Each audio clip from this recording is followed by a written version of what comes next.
Hey, how can I help you? Check this out. You have a piece of a $20 bill. It is a piece of a $20 bill from the D.B. Cooper hijacking. He jumped out of a 727 in November of 1971 with $200,000.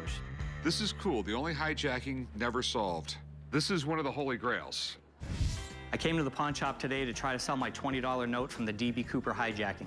I've had the note for a while, and I could really use the money. I'm hoping to get $2,000 for it today, and the least I would take is probably about $1,800. Do you know a lot about D.B. Cooper? I do. Do you think he's still alive? I do not. Okay. I don't think he's alive either. It was 1971. There was a plane flight.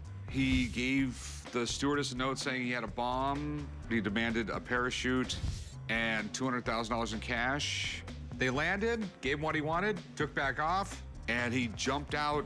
Exactly. But he also jumped out in the middle of a storm at 10,000 feet where the wind chill was like 70 degrees below zero. This is one of the craziest unsolved mysteries ever. This guy is a legend, and despite a serious investigation by the FBI that's still going on, he's never been identified or located.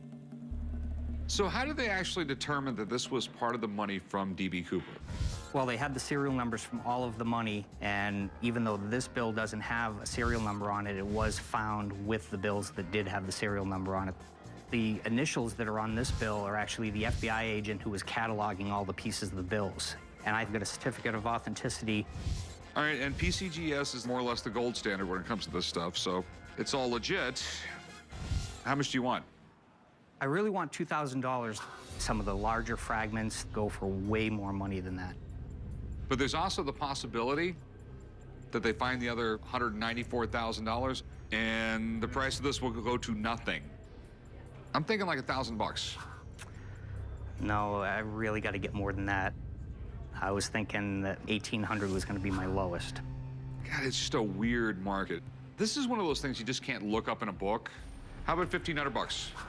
It is a really rare thing. I really got to have $1,700. Rick, go ahead and split it at $1,600. $1,600's a little low. No, it's not. That's what we can pay.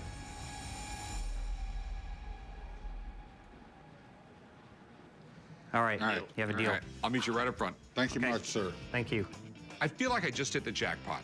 Of all my years of doing this, I've never seen anything like this in the shop, ever. Collectors will be lining up around the block for this thing. But to be honest, I kind of want to keep it for myself.